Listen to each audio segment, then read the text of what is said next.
something else that I need to clear up that we haven't really talked about yet. All of the supply and demand examples that we've done so far have been for goods and services. Now, if you remember with the circular flow model, um, with goods and services, firms produce the goods and services, and households consume the goods and services. So when I talk about supply of goods and services, I'm talking about firms. When I'm talking about demand for goods and services, I'm talking about households. But let's say that we're talking about something in the factors market, like labor. Okay. If I'm talking about labor, then all of a sudden, who is my supply? Who is my supplier? Well, that's going to be the households. Who's going to be demanding the labor? Who's going to be consuming the labor? Well, that's going to be the firms.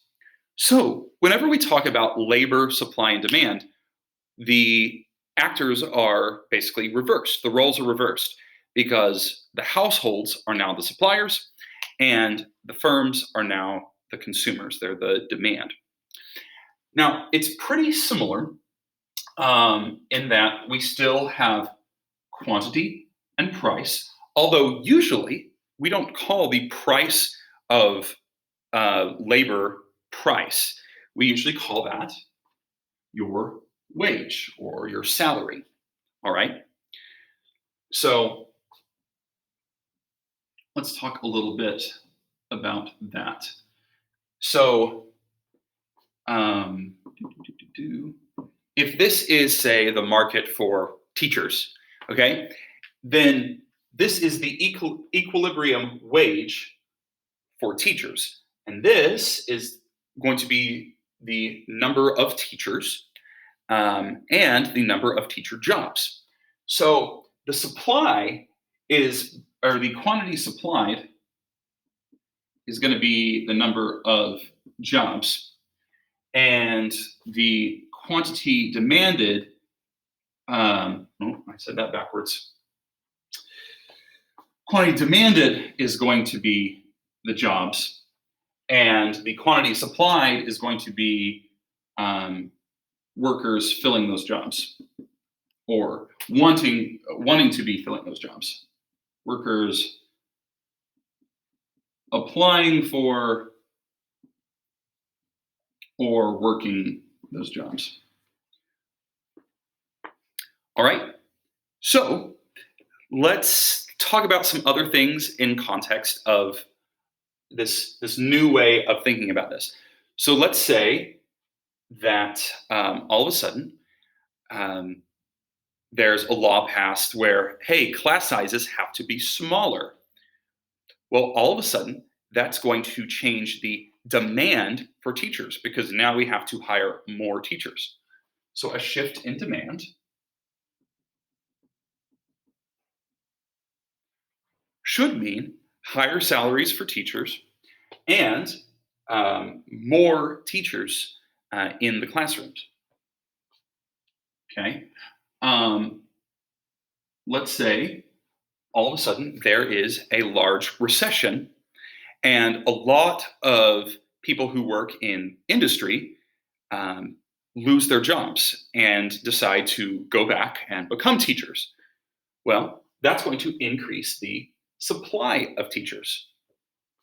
Well, what is that going to do?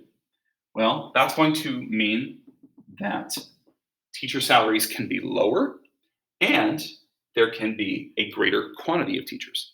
Now, you might be telling yourself, well, Mr. McClung, the market doesn't set the salary for teachers. The salary for teachers comes from like the school district. Well, that is somewhat true. So here's what happens if there's a mismatch between what the school district is offering and what the market really looks like.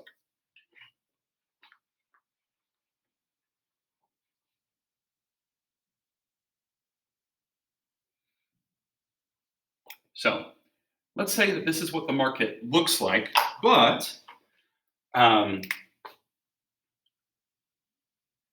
instead, the school district is offering this wage. Well, we see that there is a great demand for jobs at that price. Okay. The school district goes, yes, let's hire lots of teachers at that wage.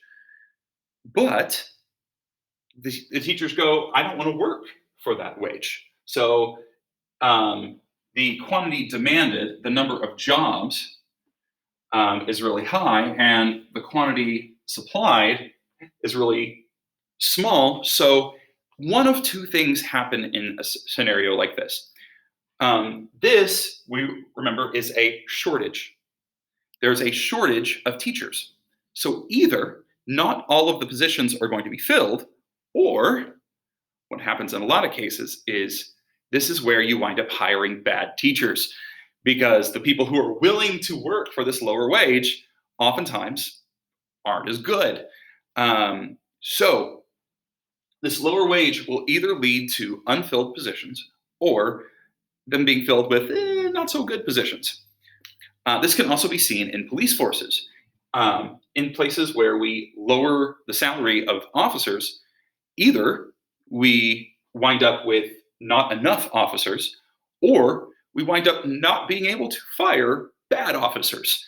We wind up having to hire kind of sketchy officers who maybe just got kicked off a department down the road. Now, let's look at the opposite. Let's say that wages get set above equilibrium. Okay.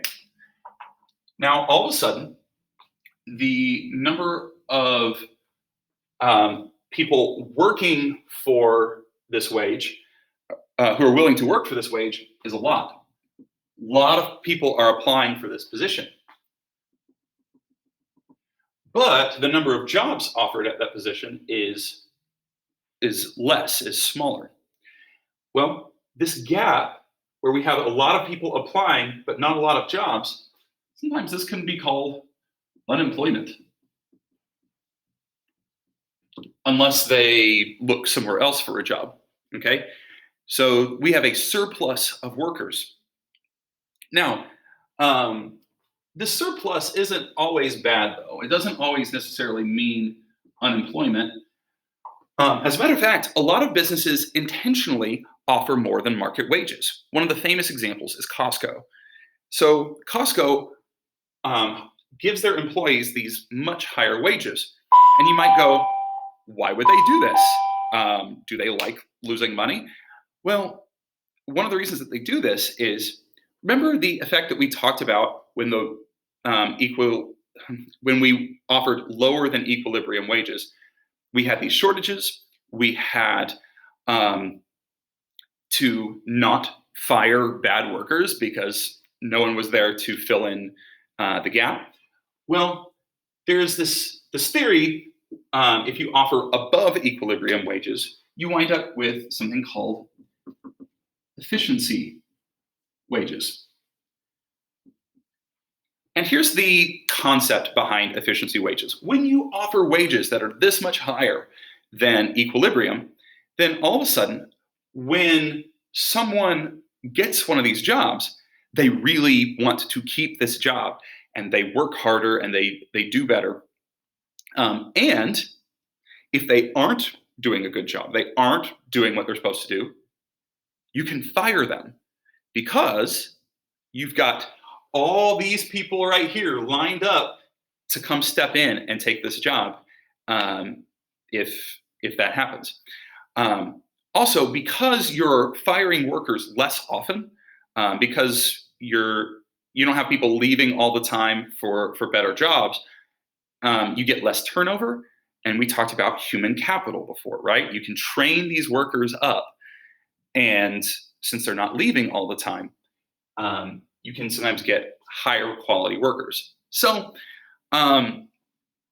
this can sometimes be a bad thing, because we've got this gap there. But there are businesses who do this intentionally, who offer higher than market wages, so they can guarantee that they have better workers. So all that said, it's important to understand how supply and demand works, not just for goods and services, but also for labor.